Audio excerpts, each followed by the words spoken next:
तेरापन धर्म संघ में सर्वोत्कृष्ट कोई महोत्सव है तो ये मर्यादा का महोत्सव है, मर्यादा महोत्सव, जो आज 152वीं संख्या आज आचार्य श्री महाश्रमण जी की सन्निधि में यह 152वां मर्यादा महोत्सव हम मनाने जा रहे हैं। अब समण श्रेणी की समणी वृंद अपने गीत के साथ में प्रस्तुति दे। गण की महिमा गाए गण के नाथ की,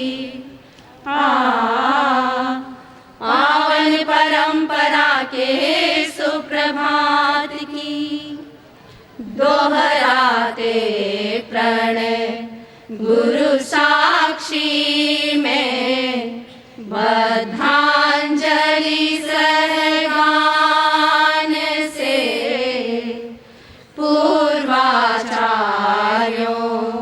का सुमिरन कर, आत्मभाव आह्वान से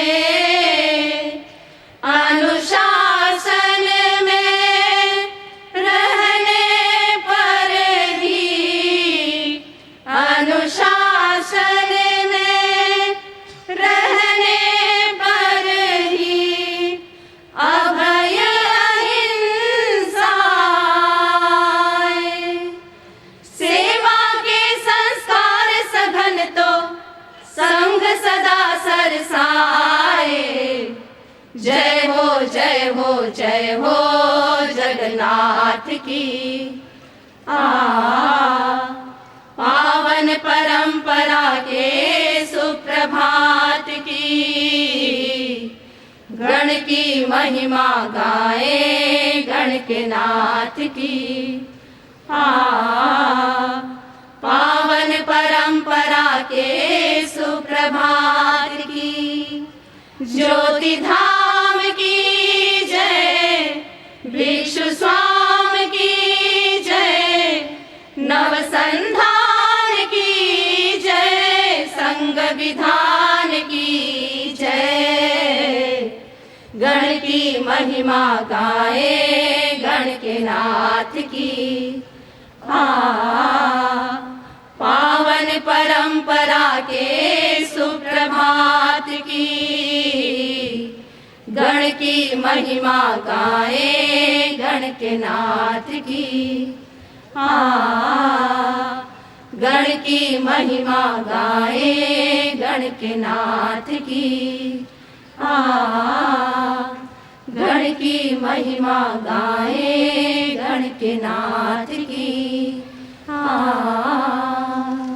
गीत के लिए साध्वी वृंद। श्रद्धा से करत प्रणाम जय भिक्षु स्वाम, गण से जुड़ी हर सिद्ध जो मोती, निप जाती निप जाती, श्रद्धा से करत प्रणाम जय भिक्षु स्वाम, श्रद्धा से करत प्रणाम जय भिक्षु स्वाम, गुरुओं के सक्षम हाथों में हरदम, शासन का रथ गतिमय हो, सम हो आचार सम हो चिंतन की शैली, समहि प्ररूपण की लय हो, शिष्यों को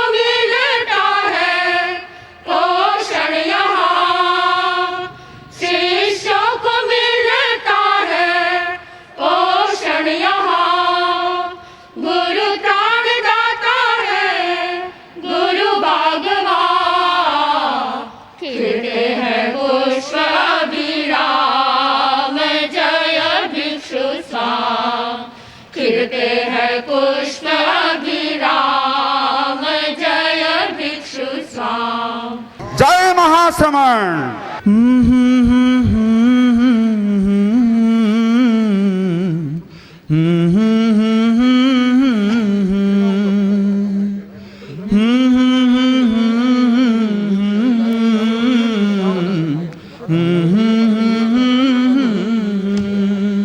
भिक्षु का यह शासन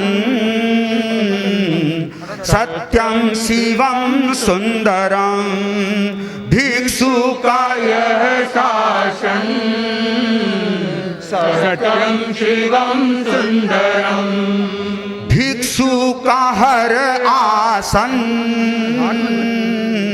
सत्यं शिवं सुंदरं, भिक्षु का हर आसन सत्यं शिवं सुंदरं, सत्यं शिवं सुंदरं, सत्यं शिवं सुंदरं, सत्यं शिवं सुंदरं, सत्यं शिवं सुंदरं। भिक्षु के शासन में हर पल है दिवाली, आज्ञा समर्पण से गण में है खुशहाली। भिक्षु के शासन में हर पल है दिवाली, आज्ञा समर्पण से गण में है खुशहाली। कल्पतरु नंदन वन, ओ कल्पतरु नंदन वन, सत्यं शिवं सुंदरं, भिक्षु का यह शासन सत्यं शिवं सुंदरं, भिक्षु का हर आसन सत्यं शिवं सुंदरं। सुंदर व्यवस्थाएं मौलिक है मर्यादा,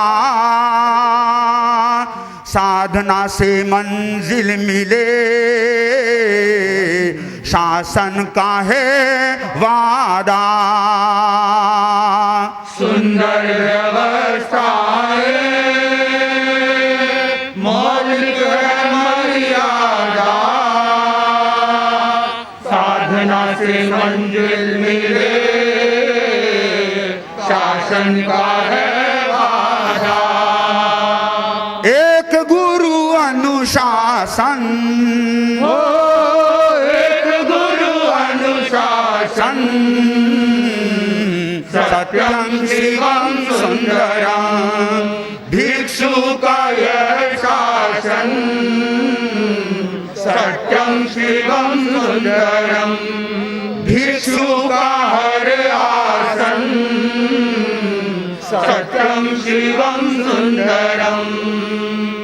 महावीर भूमि को तृप्त कर दिखा रहे हैं मर्यादा महोत्सव का नजारा। किशनगंज ही क्या, पूरा बिहार ही इस बाबे का दीवाना हो गया। तो हम अब सुने परम पूज्य गुरुदेव। परम आराध्य भगवान महावीर से जुड़ा हुआ जैन शासन और उसका एक संप्रदाय तेरा पंथ धर्म संघ।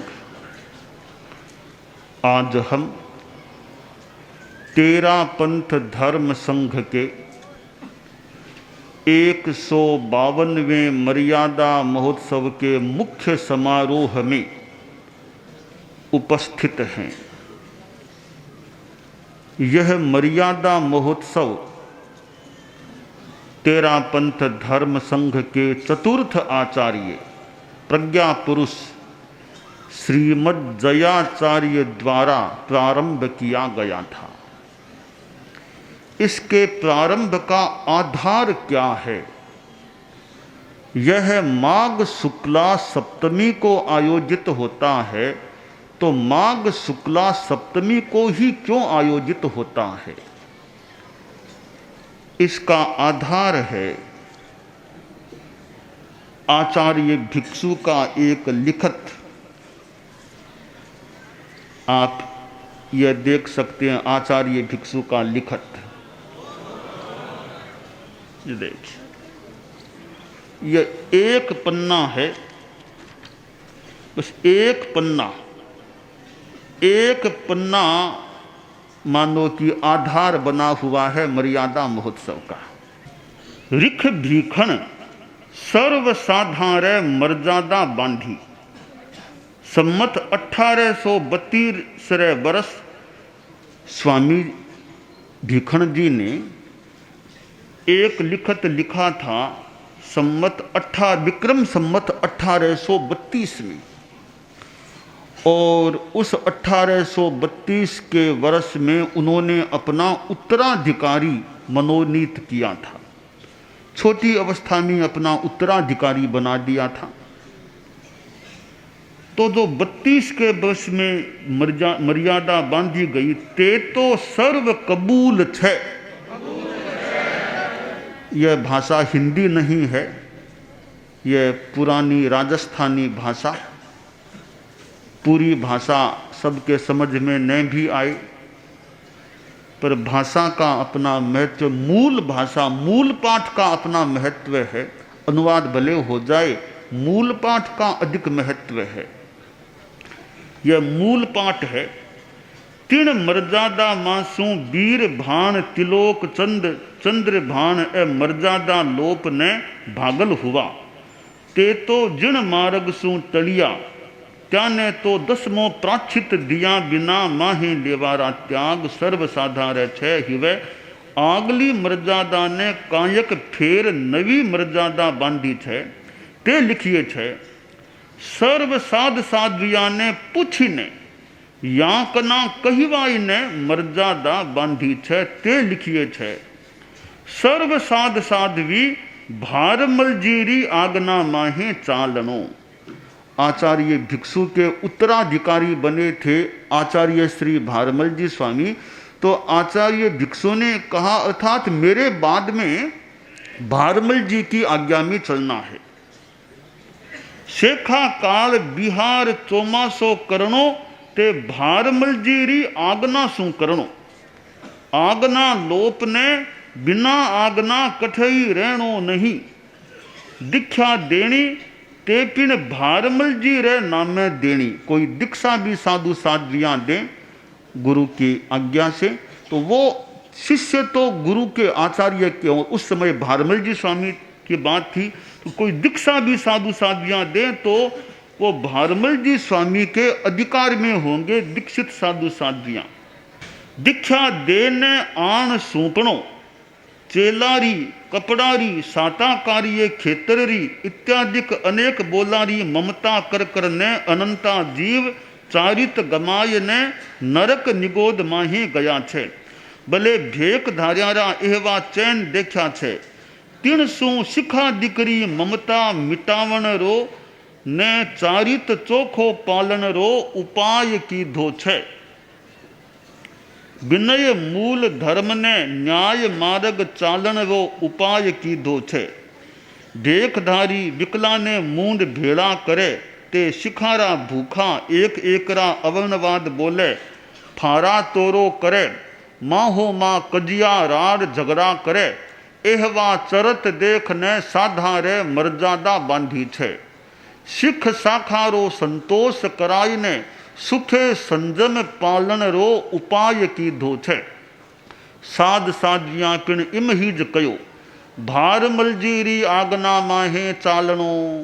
सिख करना ते सर्व भारमल जी रे करना ओरा रे चेला करना त्याग छे। जाव जीव लगे भारमल जी पिण चेलो करे ते पिण बुद्धवंत साधु कहे ओ साधपना लायक छे। बीजा साधा ने प्रतीत आवे तेह वो करनो। बीजा साधा ने प्रतीत नहीं आवे तो नहीं करनो। कीदा पछे कोई अजोग हुए तो पिण बुद्धवंत साधा रे कयाशू छोड़ देनो। किण ही देशीरा कयाशू छोड़नो नहीं। नव पदार्थ ओल खाय ने दीक्षा देनी। आचार पाला छा तिन रीते चोखो पालनो। इन आचार माहे स्वामी खामी जानो तो अबारू कही देनो। पछे माहो मा तान करनी नहीं। किण ही में दोष भास जाए तो बुद्धवंत साधारी प्रतीत कर लेनी पिण खांच करनी नहीं। भारमलरी इच्छा आवे जद गुरु भाई अथवा चेला ने टोलारो भार सौंपे जद सर्व साध साध्वियां उनरी आज्ञा माहे चालनो। एहवी रीत परंपरा बांधी छे।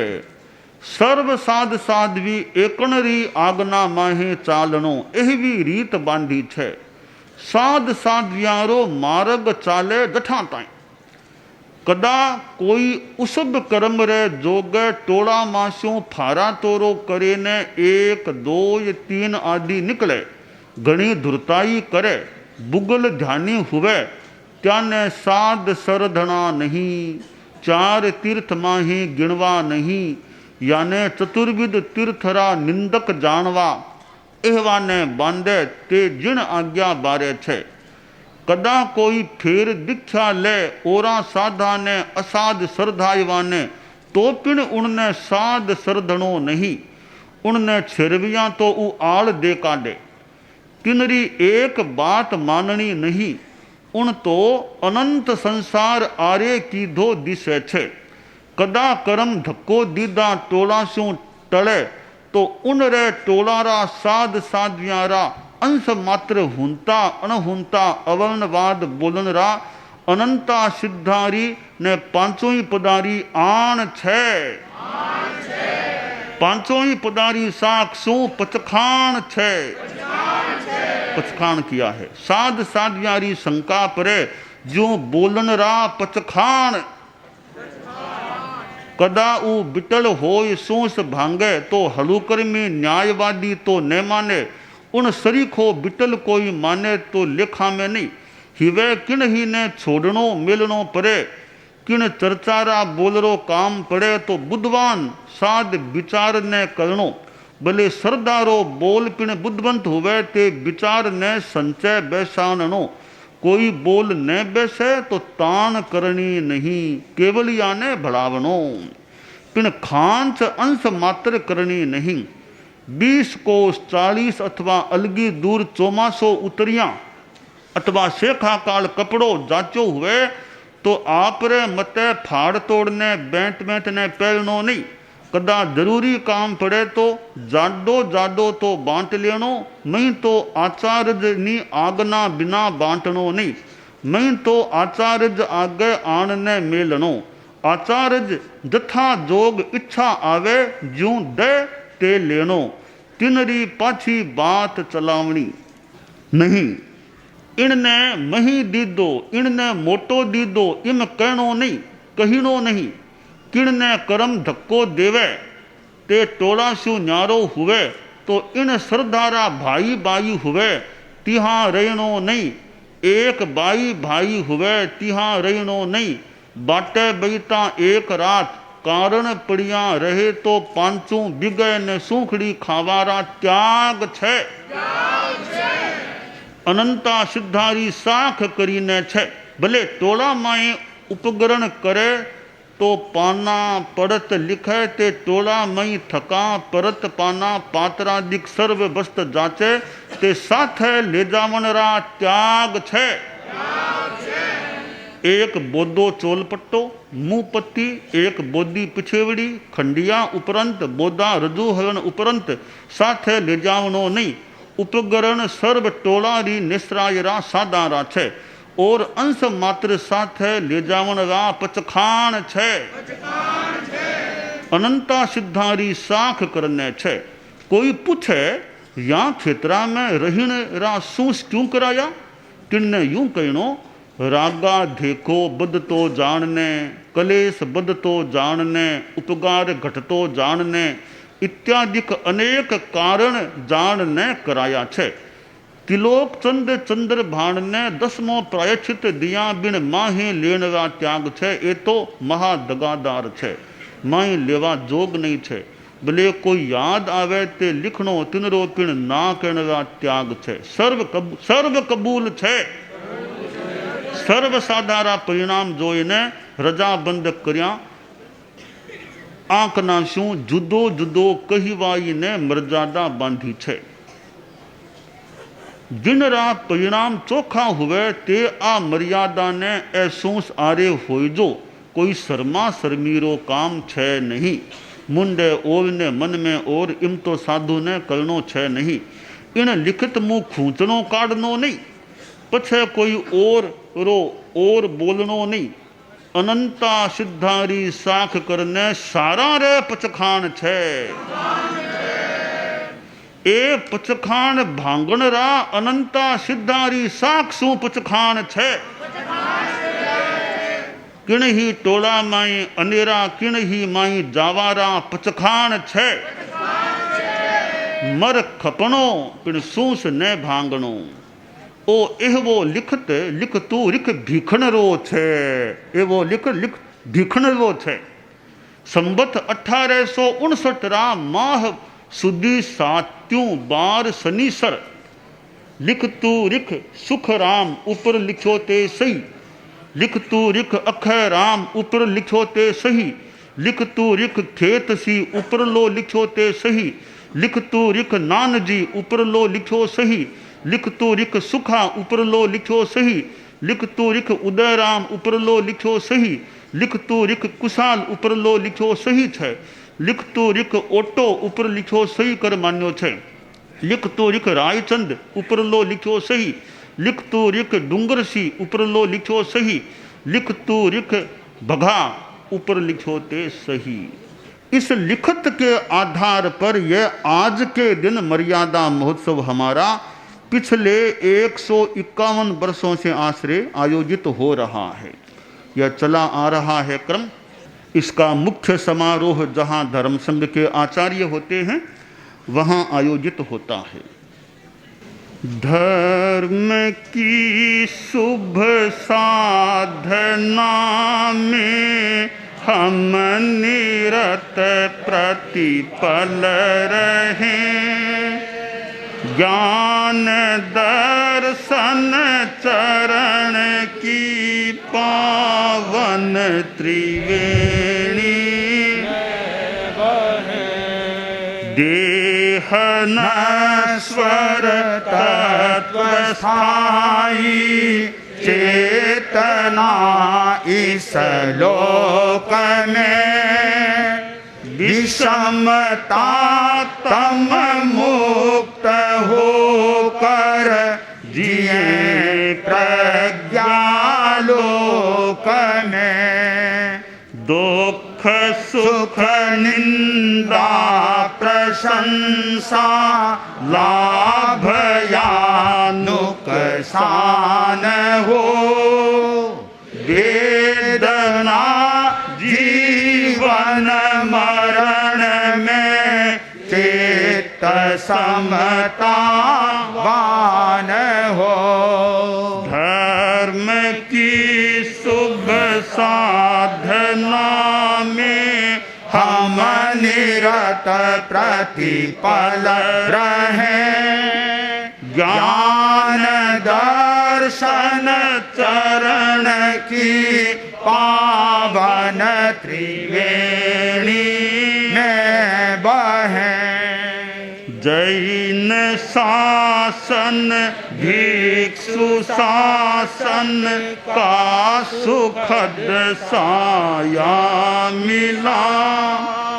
साधना अरविंद सुंदर हृदय बनिका में खिला। संघ शास्ता का व्यवस्थापन सबल आश्वास हो। भावना से संघ सेवा में प्रखर विश्वास हो।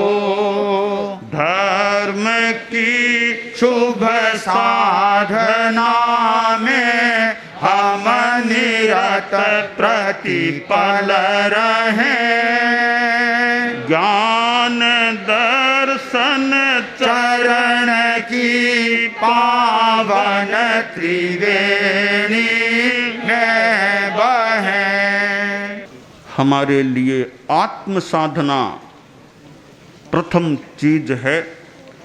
आत्मनिष्ठा होनी चाहिए और आत्मनिष्ठा के साथ फिर संग निष्ठा। हम धर्म संग में आत्म साधना कर रहे हैं तो संग हमारे लिए महत्वपूर्ण है। व्यक्ति गौण है, संग हमारे लिए मुख्य है।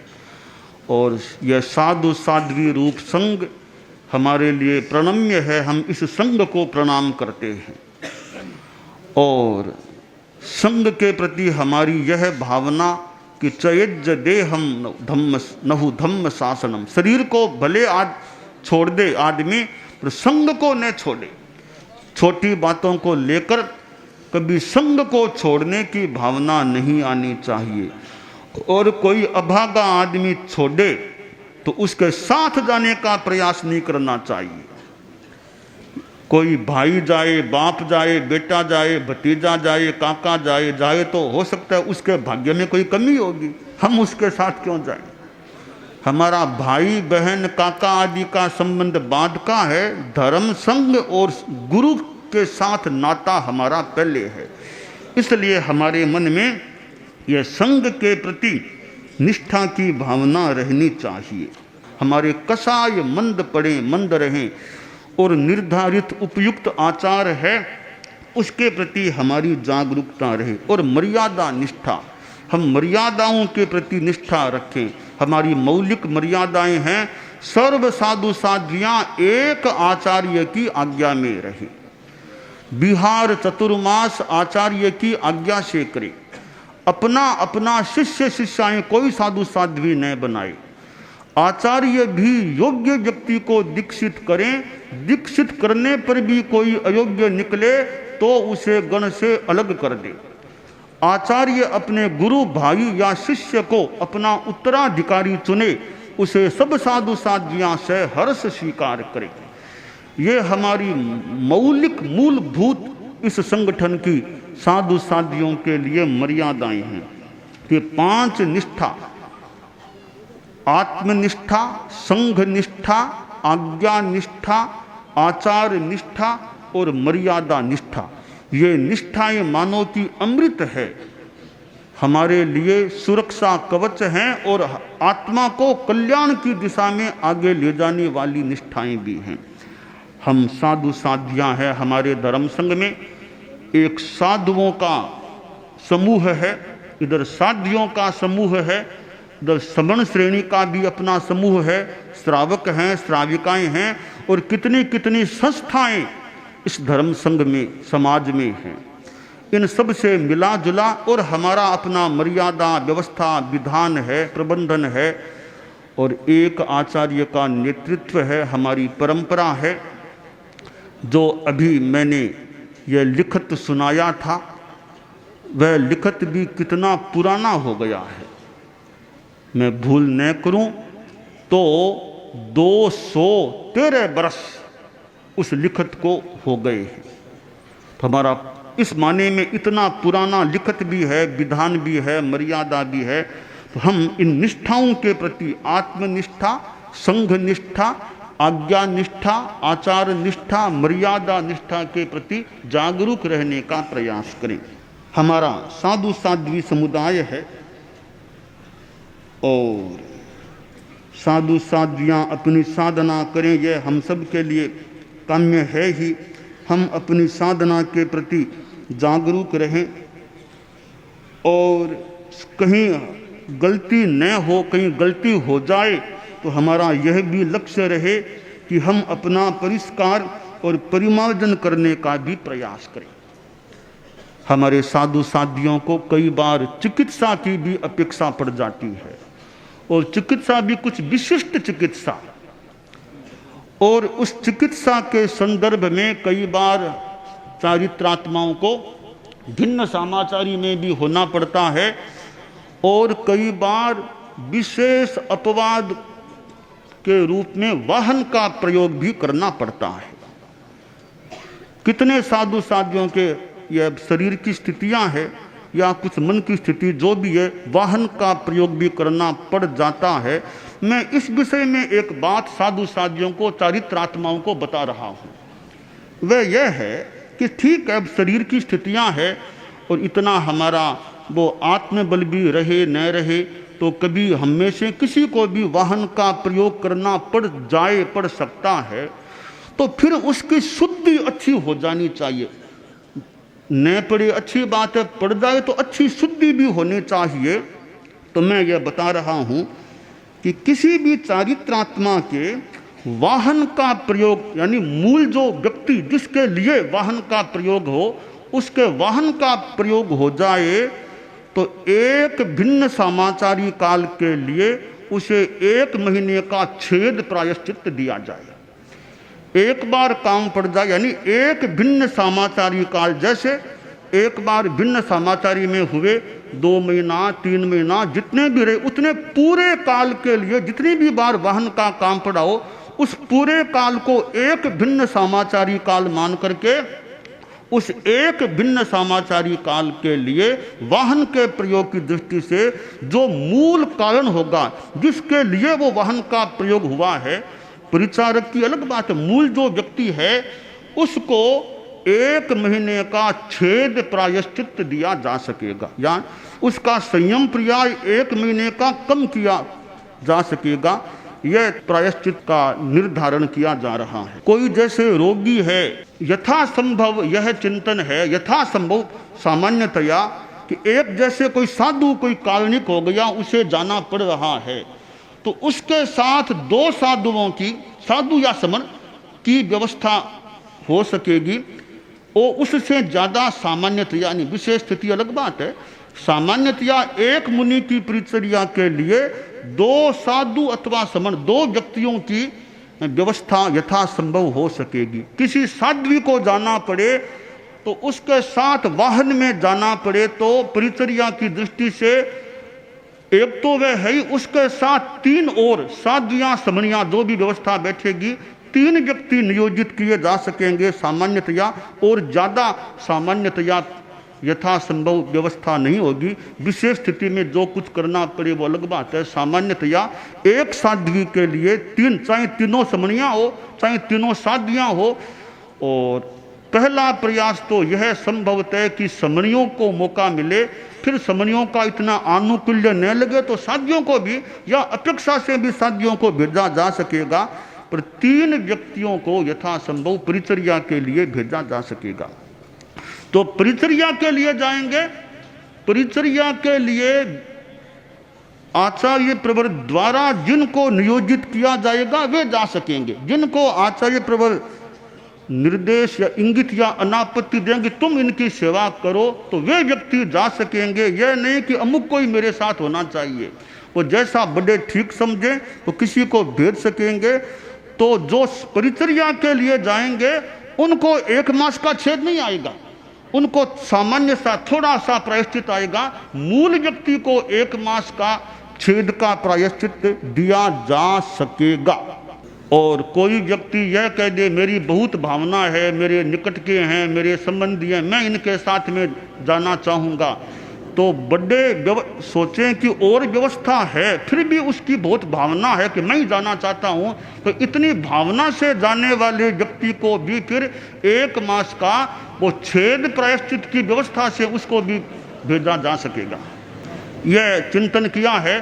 भविष्य में कोई अपेक्षा लगेगी तो इस निर्धारण में, निर्णय में परिवर्तन भी सावकाश है, पर अभी यह निर्णय किया जा रहा है कि 1 मास छेद प्रायश्चित की बात तय की जा रही है। भिन्न समाचारी में जो साधु साध्वियां होते हैं, भले वाहन का प्रयोग करें, कोई न भी करे, बिना वाहन के भी जो भिन्न समाचारी में हो जाए अथवा वाहन से हो, तो जो भिन्न समाचारी में साधु साध्वियां हो उनको श्रावक श्राविकाएं भी तिखुत्तों के पाठ से बंधन करें, यह अपेक्षा नहीं है। भिन्न सामाचारी वाले भिन्न व्यवस्था में है, तो उनको तिखुत्तों से बंधन करना और या उनके चरण स्पर्श करना या उठ बैठ के बंधन करना, इसकी अपेक्षा नहीं है। गोदी ढाल के बैठ के बंधन करने में आपत्ति नहीं है, पर तिखुत्तों के पाठ से चरण स्पर्श के रूप में और उठ बैठ के बंधन करने की विधि नहीं है, यह निर्धारण किया जा रहा है श्रावक श्राविकाओं के लिए। साधु साध्वियों को तो हमारी विधि है, तो भिन्न सामाचारी में होते हैं, उन साधु साध्वियों के साथ हमारी समसमाचारी वाले साधु संस्था के द्वारा उनको बंधन नहीं किया जाता है। पर श्रावक श्राविकाएं इतनी सीमा तक कि तिखुत्तों के पाठ से या चरण स्पर्श के रूप में या उठ बैठ के रूप में उनको बंधन करना अपेक्षित नहीं है, यह विधि या नहीं करना चाहिए, यह विधि तय की जा रही है। गोदी ढाल के वंदना करने में आपत्ति भी नहीं है। साधु साध्वियाँ चिकित्सा के लिए जाते हैं, समण श्रेणी भी जाती है। इसमें एक बात का हमें ध्यान रखना चाहिए, जिस क्षेत्र में चिकित्सा हो और चिकित्सा अर्थाधारित हो, समझ गए होंगे, चिकित्सा अर्थाधारित हो तो वह चिकित्सा करानी पड़े तो वहाँ की तेरापंथी सभा है उसकी सहमति से चिकित्सा होनी चाहिए। ऐसा हमें नहीं करना चाहिए कि तेरापंथी सभा को पता ही नहीं, हमने ऐसी चिकित्सा शुरू करवा दी, बाद में सारी बात हो। तो पहले तेरापंथी सभा, खास करके अध्यक्ष, तेरापंथी सभा का अध्यक्ष या अध्यक्ष के द्वारा कोई नियुक्त कोई प्रभारी चिकित्सा का व्यक्ति, उनकी सहमति से काम आगे बढ़ना चाहिए।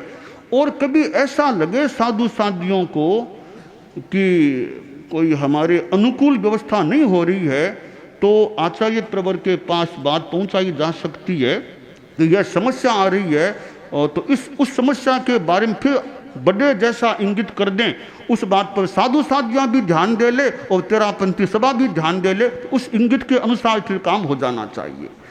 तो यह व्यवस्था चिकित्सा में रहनी चाहिए। हमारे साधु साध्वियाँ प्रक्षालन करते हैं तो यह कंबल में, रजोहरण में रंग भी डालते थे, अब भी कोई डालते होंगे बाहर में। तो अब यह विधि बताई जा रही है कि हमारे चाहे यहाँ है चाहे बाहर साधु साध्वियाँ है, यह कंबल में, रजोहरण आदि आदि में किसी में भी रंग नहीं डाला जाए। विशेष कोई अपेक्षा हो तो आचार्य प्रवर की अनापत्ति स्वीकृति आवश्यक होगी, अथवा यथाशीघ्र पश्चात निवेदन करना आवश्यक होगा। सामान्यतया रंग नहीं डाला जाए, यह व्यवस्था हम बना रहे हैं। बिहारों में कई बार साधु साध्वियों को गत्तों की अपेक्षा होती है, छोटे गत्ते साथ में, तो सामान्यतया तो गत्ते नहीं रखने चाहिए। विशेष कोई समस्या लगे तो गत्ते रखे जा सकते हैं, भुलाए जा सकते हैं प्रतिदिन के रूप में, पर उसको निवेदित करके उसके लिए जो भी स्वाध्याय आदि फिर बताया जाए वो स्वाध्याय आदि कर लेना चाहिए। सामान्यतया गत्ते भुलाने नहीं, भुलाने पड़े तो बिना फिर अनुमति लिए भी गत्ते भुलाए जा सकते हैं, जांचे जा सकते हैं, किंतु निवेदन लिखित रूप में मौका आने पर कर दिया जाए और फिर उसका जो स्वाध्याय आदि बड़े बता दें उसकी अनुपालना करने का प्रयास करना चाहिए। और गृहस्थों में तो मोबाइल फोन का बड़ा प्रचलन हो गया, जगह हाथ में मोबाइल फोन, जेब में मोबाइल फोन, मतलब लोग आते हैं मोबाइल फोन उनके हाथ में देखने को मिलते हैं। हम साधु साध्वियाँ हम लोग ध्यान रखें कि मोबाइल फोन से हमें कुछ विरत रहना चाहिए। मोबाइल फोन में न तो हमें बोलना, न हमें सुनने का प्रयास करना, न उसमें देखना, न बोलना, न सुनना और न देखना।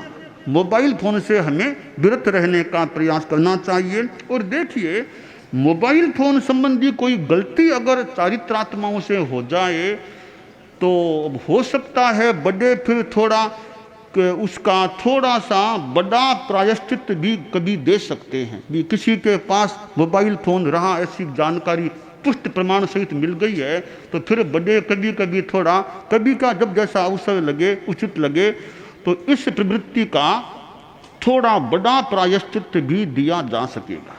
हमारे साधु साध्वियों की व्यवस्था है, रात में जैसे साधुओं के लिए बाइयों को सेवा नहीं कराना है, तो रात में यानी सूर्यास्त होने से सूर्योदय तक बाइयों से बात भी नहीं करना, रात को बात भी नहीं करना होता है। कोई विशेष ही अपेक्षा होगी तो मामूली सा कुछ सेकंड मामूली सी बात करके उनको विधि बता दें। हमारी व्यवस्था है कि रात को बात नहीं करना, तो बाइयों से रात को बात नहीं करना चाहिए। इसी तरह साध्वियों को भी सूर्यास्त से सूर्योदय तक पुरुषों से बात नहीं करनी चाहिए। कोई स्वास्थ्य संबंधी अपेक्षा पर दे कोई खास बात, वो अलग बात, वो अपवाद है साध्वियों के लिए। बाकी पुरुषों से रात में बात नहीं करनी चाहिए। काशी दादी हैं, उनको सूर्यास्त से पहले पहले बता दें ताकि बाद में उनसे बात जनरली न करनी पड़े। और इस बात में समन श्रेणी का भी यही विधान है। समनियों को भी रात में सूर्यास्त के बाद सूर्योदय तक पुरुषों से बात नहीं करनी चाहिए। सामान्यतया समन को बाइयों से बात नहीं करनी चाहिए। और साधु साध्वियाँ विचरते हैं, समन श्रेणी भी विचरती है। कहीं कोई आसपास किसी गांव में जाना हो, किसी विशेष प्रोग्राम में जाना हो, तो तेरापंथी सभा को सूचित कर देना चाहिए कि हम वहां जा रहे हैं। यानी तेरापंथी सभा को जानकारी रहनी चाहिए कि साधु साधियाँ कहीं आसपास गए हैं क्या, या किसी विशेष प्रोग्राम में बाहर कहीं गए हैं क्या। तो तेरापंथी सभा से साधु साधियों समन श्रेणी का जो संपर्क बना, इस माने में संपर्क बना रहना चाहिए। हम व्याख्यान देते हैं तो संत लोग अग्रणी मुनि पट्ट पर बैठे, ठीक है। साध्वियाँ भी अग्रणी पट्ट पर बैठे, कोई दिक्कत की बात नहीं। बहिर्विहार में साध्वियाँ भी पट्ट पर बैठे तो निषेध नहीं है, मनाही नहीं है। परंतु अगर संभव हो सके, अनुकूलता हो, तो साध्वियों को व्याख्यान में, समारोह में कुर्सी पर बैठना ज़्यादा अच्छा है। अग्रणी साध्वी हो तो अगर संभव अनुकूलता हो तो बात है, वरना निषेध तो है ही नहीं पट्ट पर बैठने का। अनुकूलता हो तो अग्रणी साध्वी को पट्ट की अपेक्षा कुर्सी पर बैठ करके व्याख्यान देना ज़्यादा उचित हो सकता है। तो जैसे अनुकूलता हो तो कुर्सी पर बैठने को अग्रणी साध्वी को प्राथमिकता देनी चाहिए।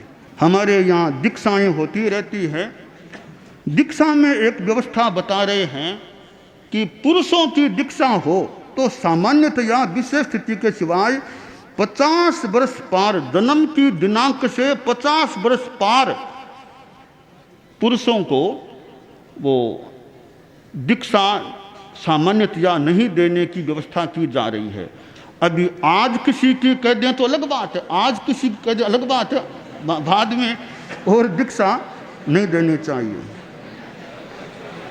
और इसी तरह बाइयों में हमारे साध्वी प्रमुखा जी से ज़्यादा संबंध है। बाइयों की दीक्षा होती है, और क्योंकि वो साध्वियों का, साध्वी प्रमुखा जी अंतरंग व्यवस्था आदि में संपृक्त रहते हैं।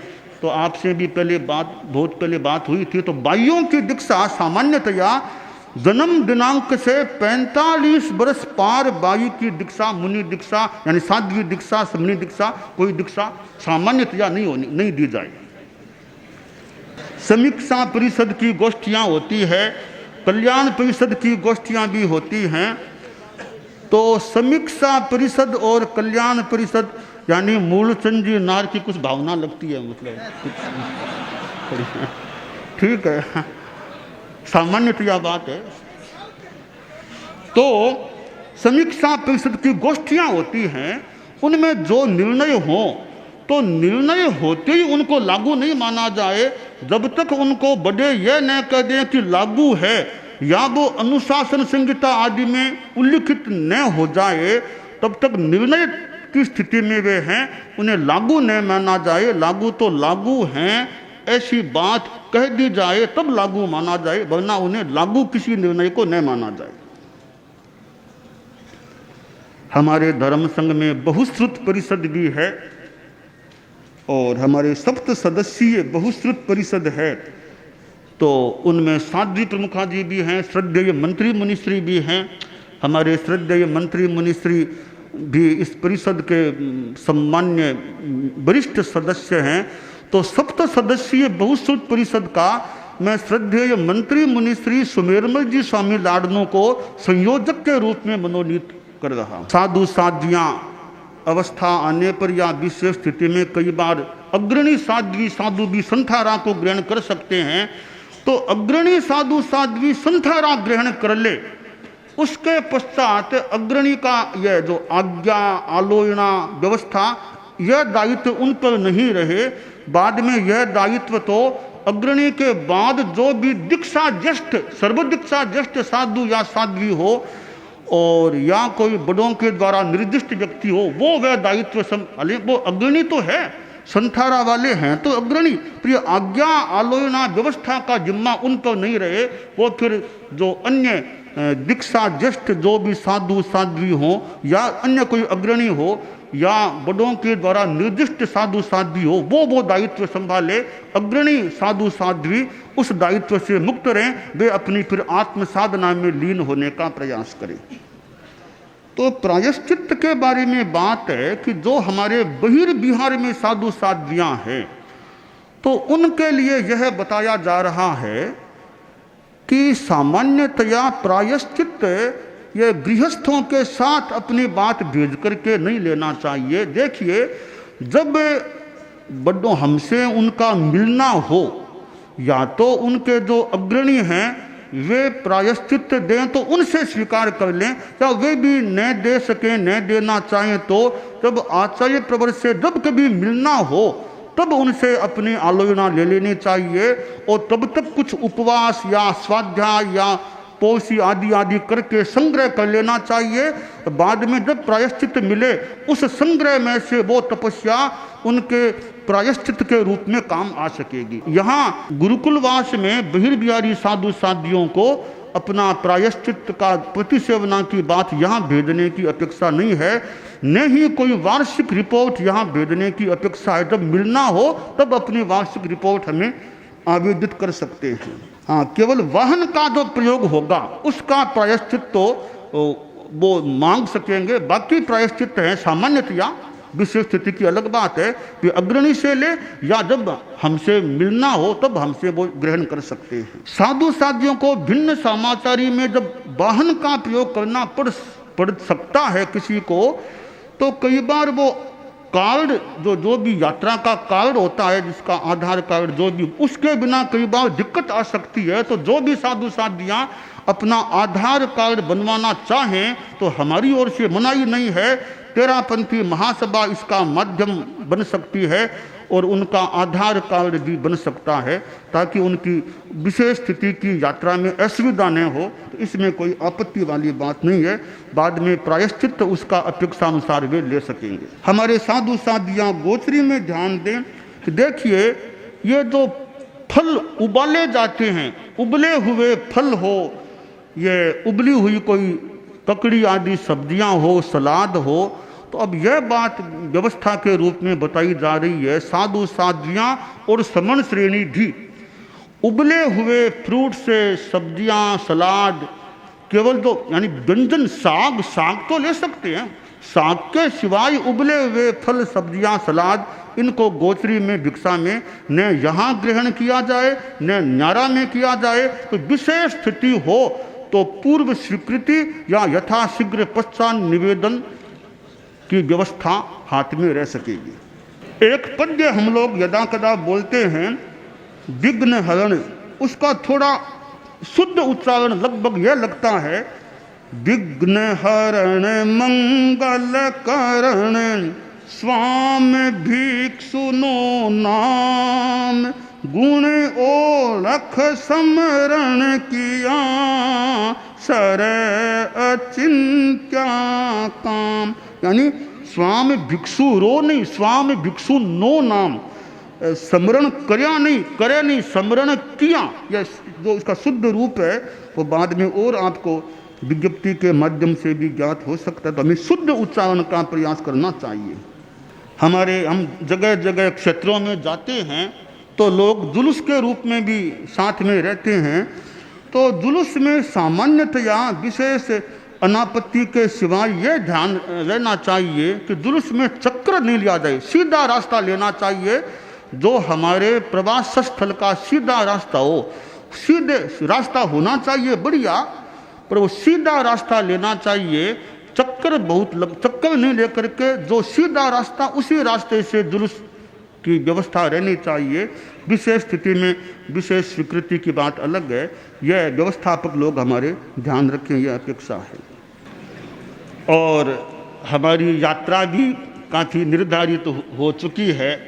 साउथ की यात्रा भी निर्धारित है, पहले गुवाहाटी, असम, कोलकाता, फिर साउथ की भी है।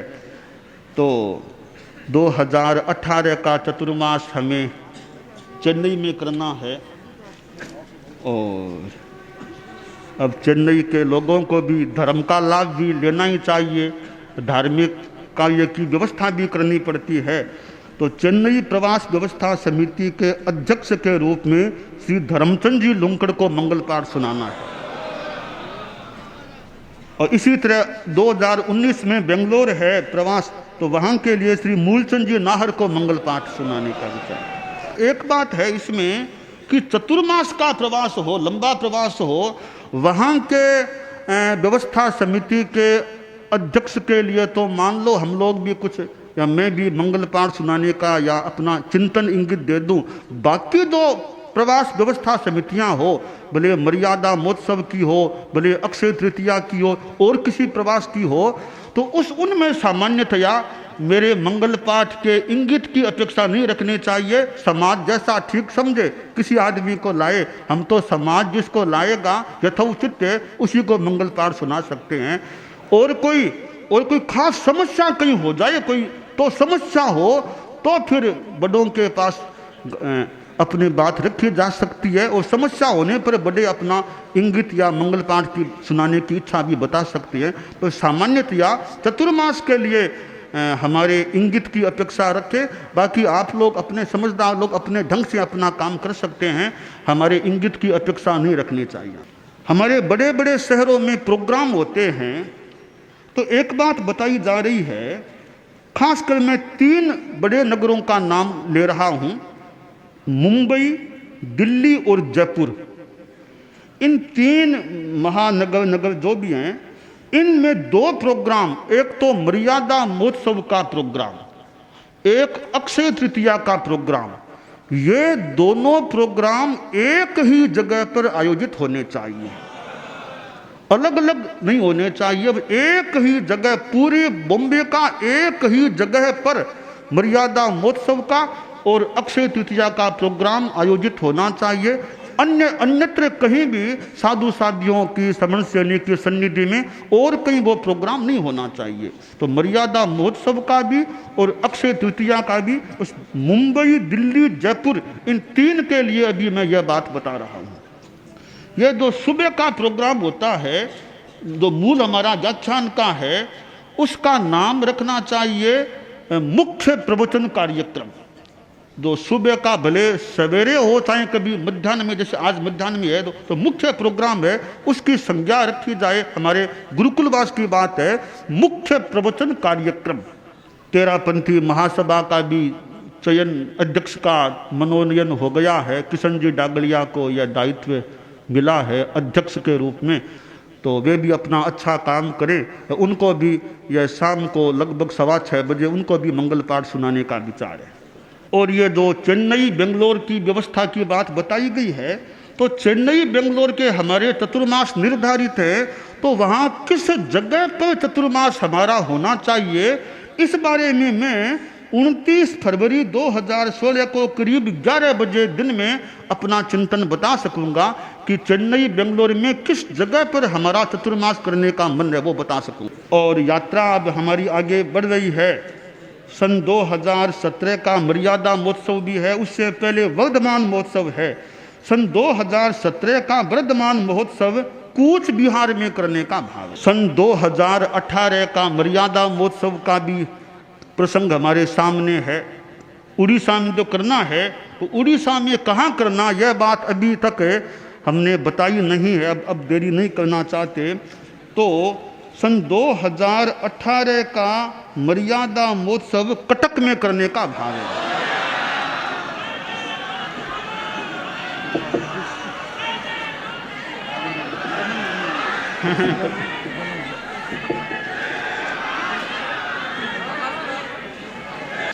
गुवाहाटी में हमारा अगला चतुर्मास है, तो चतुर्मास लगने से पहले गुवाहाटी में दीक्षा समारोह करने का भाव है।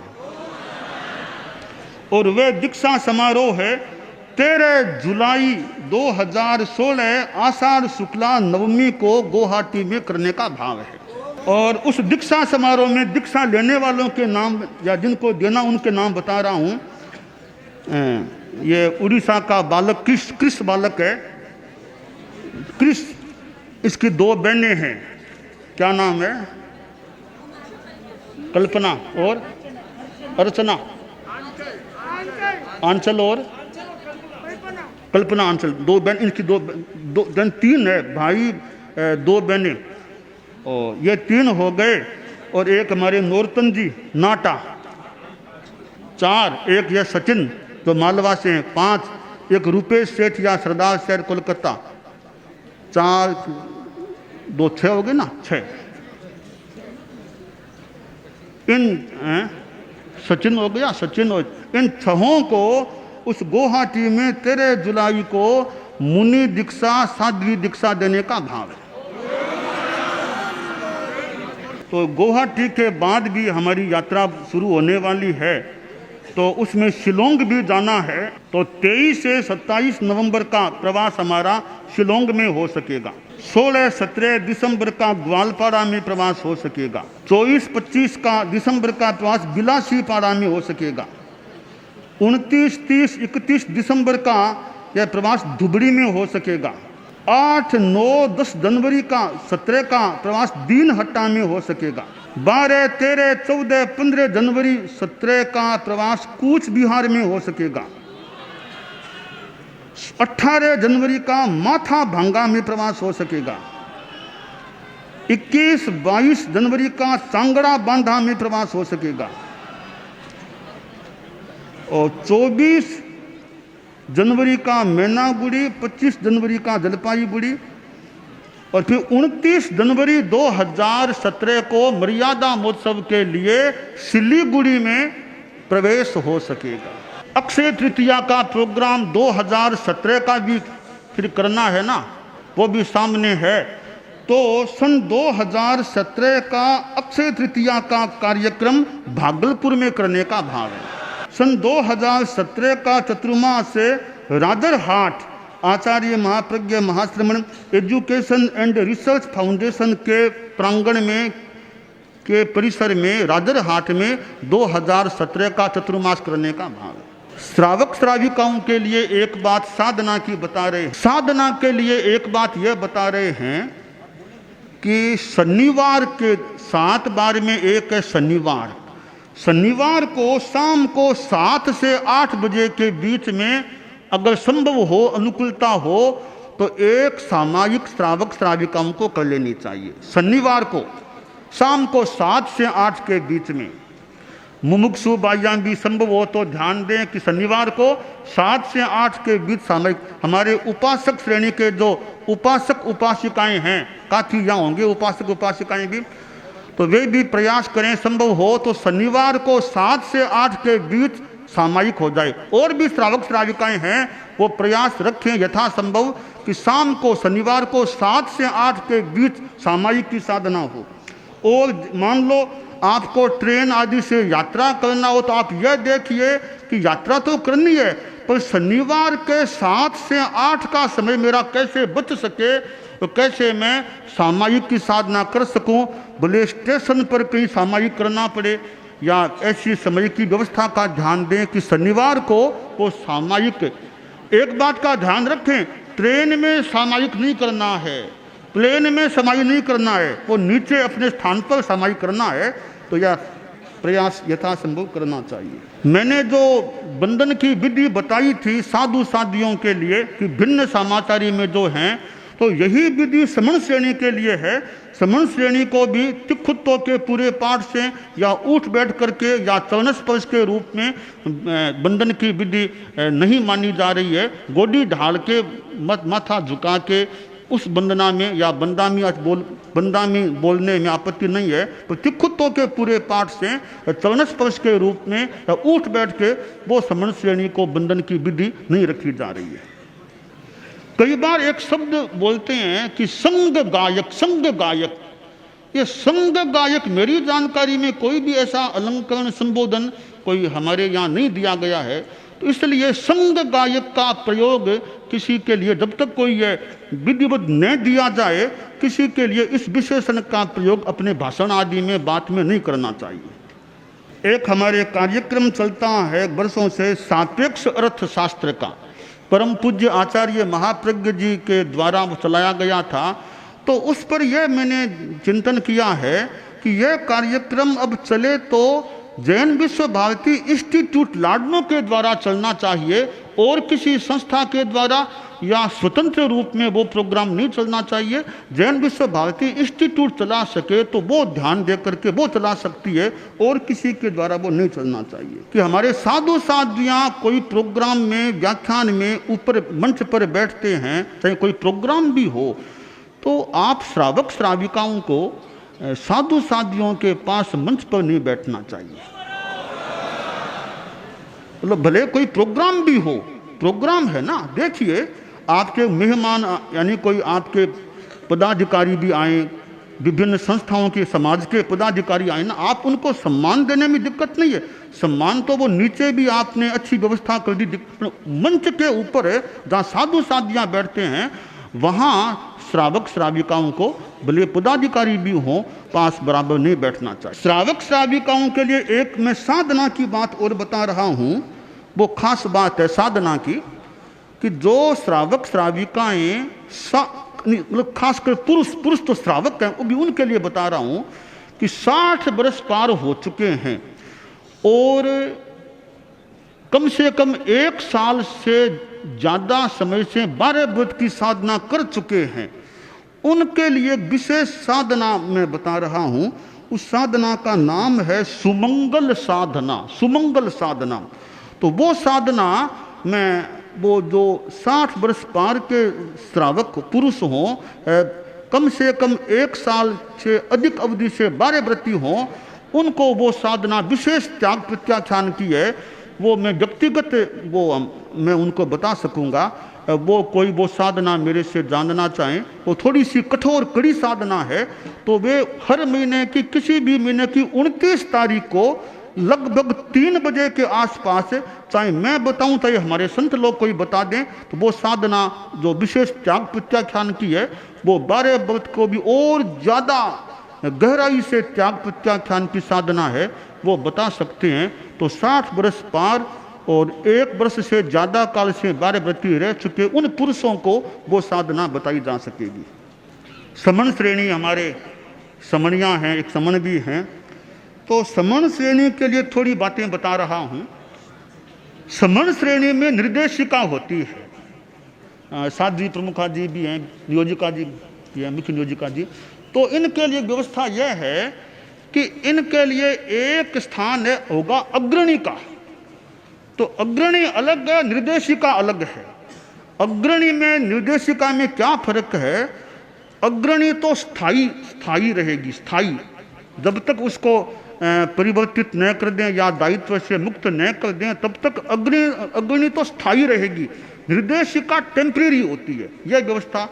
तो जैसे निर्देशिका तो कोई 2 समनियाँ गई, तो उनमें जो भी दीक्षा में समणी पर्याय में बड़ी है, समन पर्याय में बड़ी है, सामान्यतया वो निर्देशिका हो जाएगी।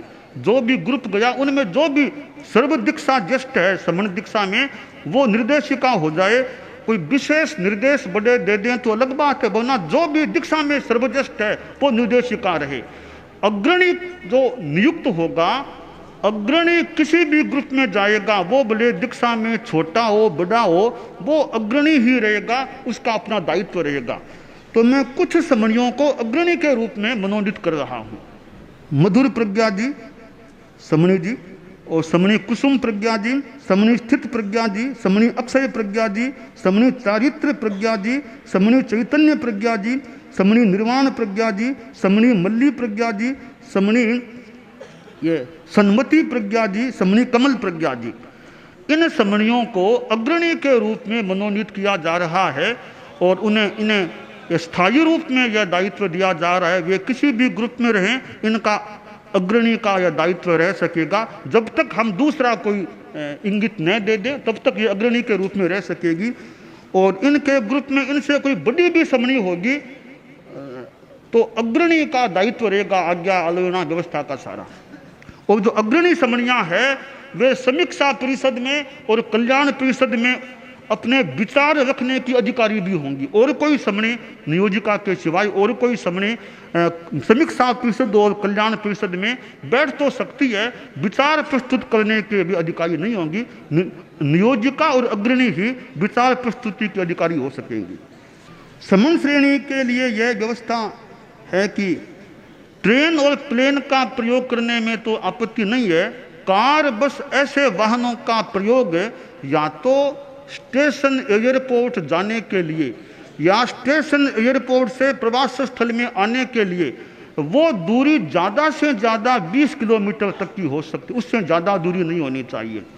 या कोई हॉस्पिटल दुर्भाग्य से कभी जाना पड़ जाए तो उसके लिए, या डॉक्टर के लिए जाना पड़े, इन स्थितियों में तो कार का प्रयोग विहित माना जा रहा है।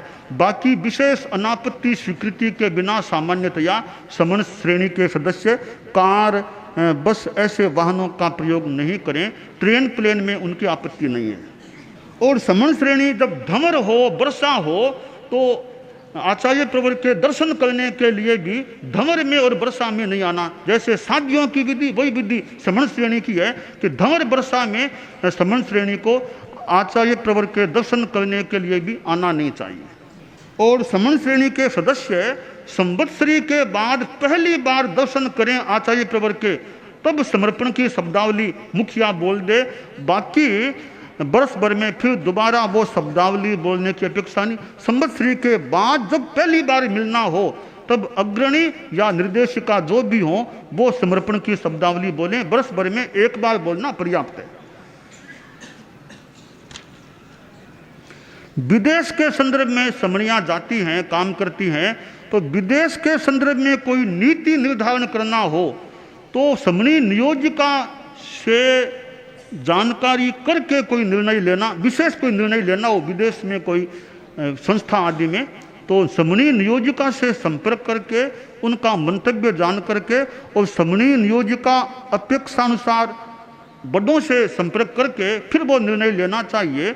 अपने आप कोई बड़ा निर्णय विदेश में संस्था के संदर्भ में समन श्रेणी को नहीं लेना चाहिए। समन श्रेणी की रिपोर्ट हमारे पास आती है तो औषध की रिपोर्ट देने की अपेक्षा नहीं है। और चिकित्सा में जो खासकर कोई पुरुष का स्पर्श करना पड़ जाए चिकित्सा में, उसका निवेदन जरूरी है। बाकी सामान्य चिकित्सा की रिपोर्ट में कोई उल्लेख की अपेक्षा नहीं है।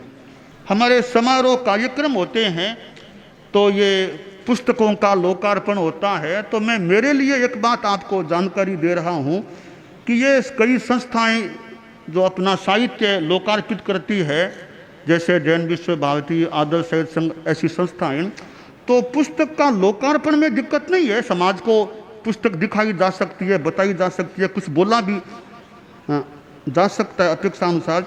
पर अभी सामान्यतः मेरी ये बात है, मैं कोई पुस्तक आदि लेने का विचार नहीं रखता। वो दिखा दें, भले लोगों को दिखा दें, तो कोई पुस्तक है मैं स्वीकार करने का भाव भी नहीं रखता हूँ।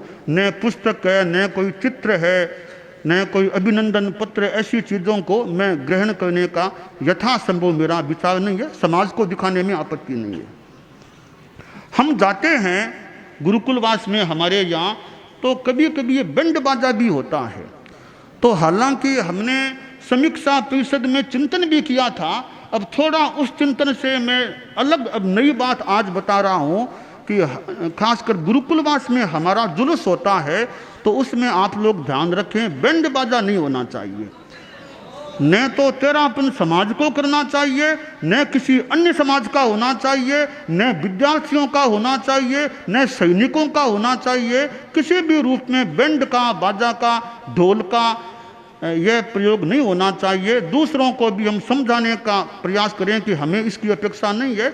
हम तो बस अपने सीधे सादा कोई त्याग प्रत्याख्यान की बात करें, नशा छोड़ें, वो बातें ठीक है। और बैंड बाजा का प्रयोग आप लोग ध्यान रखें। हमारे जुलूस में न तो जुलूस में न कहीं एक जगह खड़े खड़े भी बैंड का, बाजा का प्रयोग की अपेक्षा हम नहीं मानती है, तो उसका आप लोग ध्यान रखने का प्रयास करें। कई बार ये बाइयाँ मस्तक पर कलश लेकर के हमारी आगे आगे चलती है, तो मैं सोचता हूँ ये कलश मस्तक पर रखने की अपेक्षा नहीं है, ऐसे ही अपनी सेवा हो सकती है। तो हमारे धर्म संघ या समाज की संस्थाएं हैं। देखिए, आप लोग गृहस्थ हैं, व्यापार उद्योग धंधा करें, आपको कुछ भी व्यापार में थोड़ा बहुत आगे पीछे करना पड़े, पर एक बात का है कि जो संस्था का स्तर का काम हो तो संस्था के स्तर पर टैक्स चुकाने में भी अप्रामाणिकता से बचना चाहिए। संस्था के स्तर पर अप्रामाणिकता टैक्स चुकाने में भी न हो, ऐसा यथासंभव संस्था के पदाधिकारियों को प्रयास रखना चाहिए।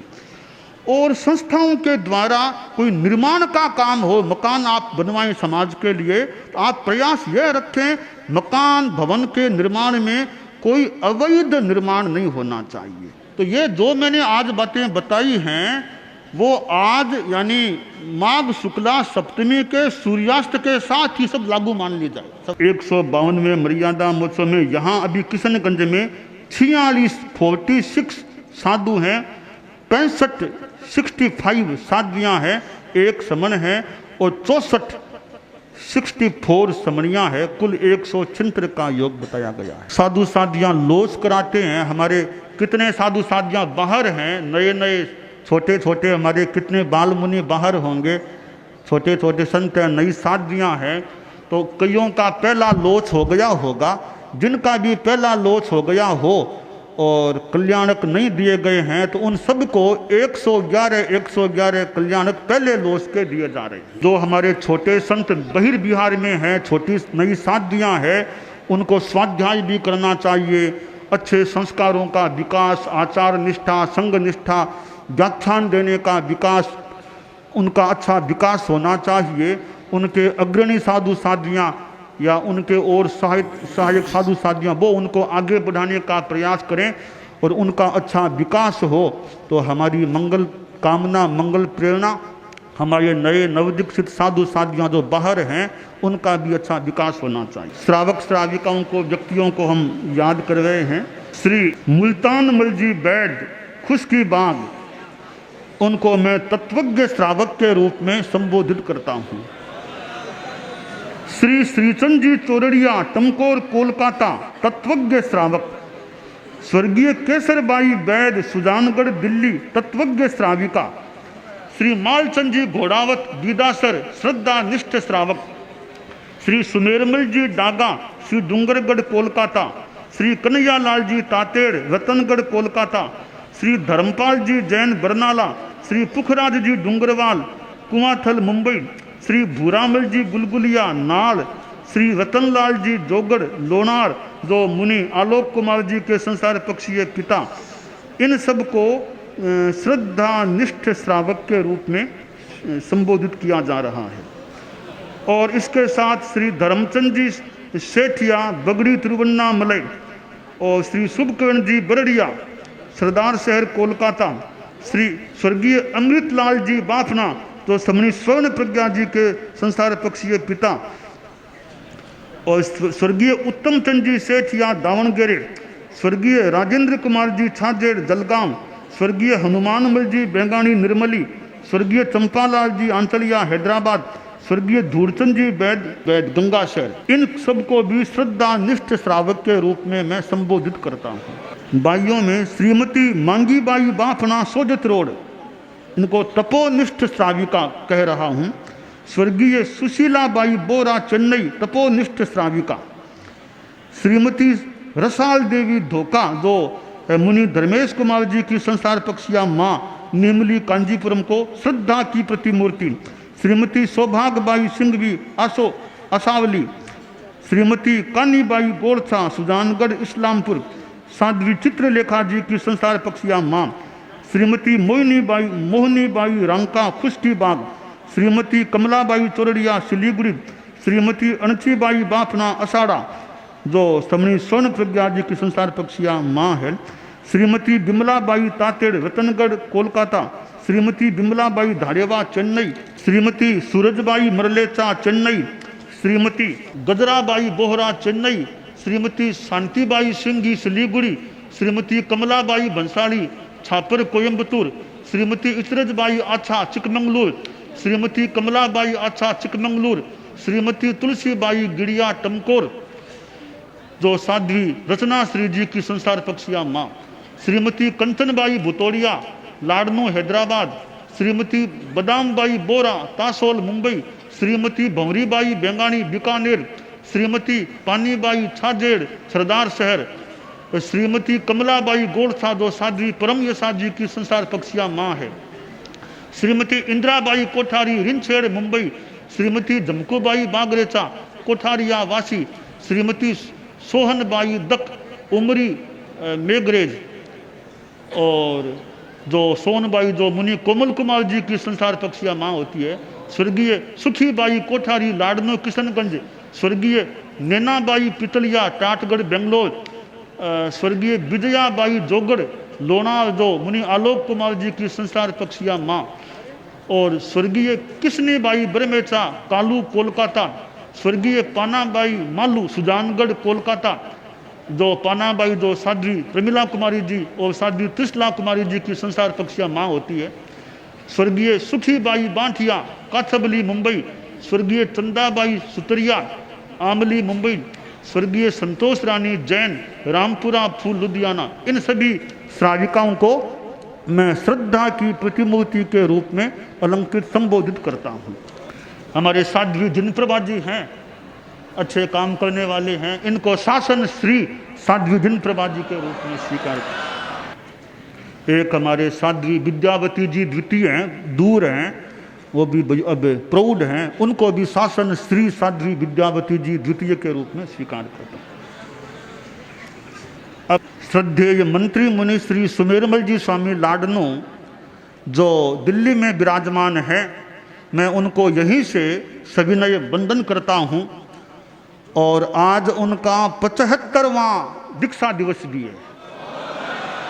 आज के दिन उनकी गुरुदेव तुलसी से दीक्षा हुई थी, उनका 75वां दीक्षा दिवस है।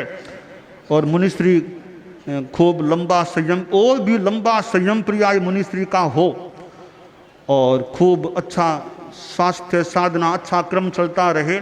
हमारे धर्म संघ के विशिष्ट मुनिप्रवर हैं, वरिष्ठ मुनिप्रवर हैं, बहुश्रुत परिषद के संयोजक भी हैं, तो मैं यहीं से उनको वंदना करता हूं और उनके प्रति मंगल कामना करता हूं। और मुनि श्री सुमेरमल जी स्वामी सुदर्शन भी आज के दिन दीक्षित हैं, और उनको भी 75वां वर्ष दीक्षा पर्याय का शुरू हो रहा है, दोनों सह दीक्षित हैं। तो मुनि श्री सुमेरमल जी स्वामी सुदर्शन भी हमारे शासन श्री हैं, प्रौढ़ मुनिप्रवर हैं, और बहुत हमारे संघ में आगम के काम से भी जुड़े, बहुत अनेक बातों से जुड़े रहे थे, यानी खासकर आगम काम से गुरुदेव महाप्रज्ञ जी के पास रहे हुए हैं। मैं उनको भी यहीं से वंदन भी करता हूं, और उनकी भी साधना की स्वास्थ्य की मंगल कामना करता हूं, उनका भी संयम पर्याय बहुत लंबा हो ऐसी कामना करता हूं। मैं श्रद्धेय मंत्री मुनिश्री का चतुर्मास बता रहा हूं। श्रद्धेय मंत्री मुनिश्री अभी दिल्ली में हैं, और अगला चतुर्मास भी वे दिल्ली में ही करें, और दिल्ली में पीतमपुरा में श्रावण भाद्रव का प्रवास मुनिश्री करें। साध्वी अशोक श्री जी जो जयपुर में हैं, वे दिल्ली में चतुर्मास करें। साध्वी उज्जवल रेखा जी श्री डूंगरगढ़ में हैं, वे कालू की ओर बिहार करें। साध्वी जसवती जी जो लाडनू में हैं, वे राजगढ़ सादुलपुर की ओर बिहार करें। साध्वी रतन श्री जी श्री डूंगरगढ़ जो अभी श्री गंगानगर अंचल में उधर हैं, वे हनुमानगढ़ टाउन की ओर बिहार करें। साध्वी संयम श्री जी जो राजल देसर में हैं, वे श्री गंगानगर अंचल की ओर बिहार करें। साध्वी शुभवती जी छोटी खाटू में चतुर्मास करें। साध्वी रामकुमारी जी लाडनू जोरावरपुरा उधर नोखा के पास उधर हैं, वे जोधपुर की ओर बिहार करें। साध्वी मधुरेखा जी पाली की ओर बिहार करें। साध्वी चंदन बाला जी शिवांशी मालानी की ओर बिहार करें। मुनि श्री सुखलाल जी स्वामी, मुनि मोहजीत कुमार जी लाडनू जैन विश्व भारती में, वे मेवाड़ की ओर विहार करें। साध्वी निर्वाण श्री जी जो बिदासर में हैं, वे भी मेवाड़ की ओर विहार करें। साध्वी कनक श्री जी राजगढ़ जो गंगा शहर में हैं, वे मेवाड़ की ओर विहार करें। मुनि श्री हरसलाल जी स्वामी रेल मगरा में चतुर्मास करें। साध्वी विशद प्रज्ञा जी अजमेर की ओर विहार करें। मुनि कुलदीप कुमार जी जो हरियाणा में हैं, वे कालावाली में चतुर्मास करें। साध्वी कंचन कुमारी जी लाडनू, वे भिवानी की ओर विहार करें। मुनि श्री धर्मचंद जी स्वामी जो हरियाणा में हैं, वे हरियाणा में जींद की ओर विहार करें। साध्वी जयप्रभा जी पंजाब की ओर विहार करें। साध्वी जिन बालाजी जो गंगा शहर में हैं, वे पंजाब की ओर विहार करें। साध्वी मान कुमारी जी सरदार शहर के, वे मानसा मंडी की ओर विहार करें। मुनि राकेश कुमार जी स्वामी, वे शाही बाग अहमदाबाद में चतुर्मास करें। मुनि तत्व रुचि जी मेवाड़ में हैं, वे गुजरात की ओर विहार करें। साध्वी कनक रेखा जी जो शिवानसी मालानी एरिया में हैं, वे भुज कच्छ में चतुर्मास करें। साध्वी कुंदन प्रभा जी जो कच्छ में हैं, वे गांधी धाम में चतुर्मास करें। साध्वी लब्धि श्री जी, वे लातूर की ओर विहार करें। मुनि जिनेश कुमार जी जो गुजरात में हैं अभी, वे शहादा खानदेश में चतुर्मास करें। मुनि अरहत कुमार जी धूलिया खानदेश में चतुर्मास करें। साध्वी सुदर्शना श्री जी जय सिंहपुर में चतुर्मास करें। साध्वी स्वर्ण रेखा जी नागपुर में चतुर्मास करें। साध्वी जिन रेखा जी रतलाम में चतुर्मास करें। मुनि पृथ्वीराज जी जसोल, वे पेटलावद में चतुर्मास करें। मुनि श्री सुरेश कुमार जी स्वामी इंदौर में चतुर्मास करें। साध्वी संगीत श्री जी रायपुर छत्तीसगढ़ में चतुर्मास करें। साध्वी गुप्ती प्रभा जी राजनांद गांव में चतुर्मास करें। साध्वी सम्यक प्रभा जी जो उड़ीसा में हैं, वे कटक में चतुर्मास करें। साध्वी राकेश कुमारी जी उड़ीसा, पश्चिम उड़ीसा में तुसरा में चतुर्मास करें। साध्वी यशोमती जी कोलकाता में, साउथ कोलकाता में चतुर्मास करें। मुनि श्री धर्मरुचि जी स्वामी कोलकाता में दक्षिण हावड़ा में चतुर्मास आप करें। साध्वी प्रमिला कुमारी जी विराटनगर में चतुर्मास करें। साध्वी त्रिशला कुमारी जी कोलकाता में हैं, वे सैंथिया की ओर विहार करें। साध्वी काव्यलता जी जो कर्नाटक में हैं, वे गांधी नगर बेंगलोर में चतुर्मास करें।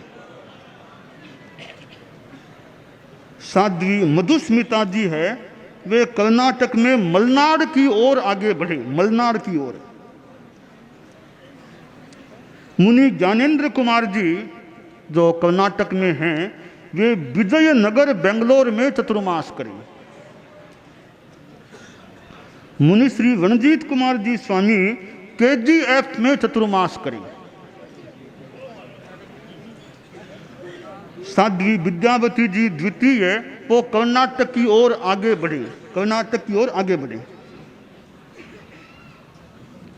मुनि श्री मुनि सुब्रत कुमार जी स्वामी, वे हुबली में चतुर्मास करें।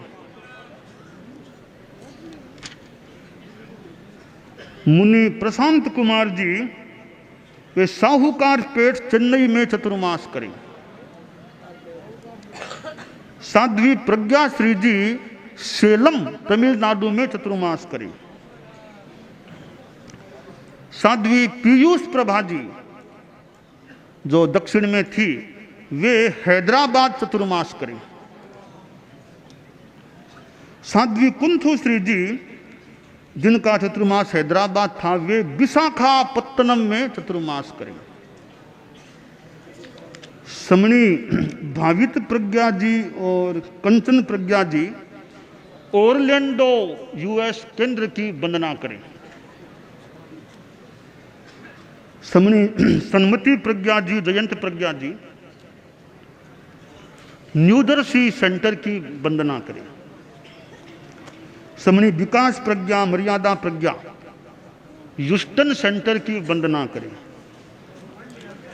समणी प्रतिभा प्रज्ञा जी और उन्नत प्रज्ञा वे लंदन सेंटर में रहे। और फिर समणी सत्य प्रज्ञा जी और रोहिणी प्रज्ञा वे मियामी यूएसए में रहे।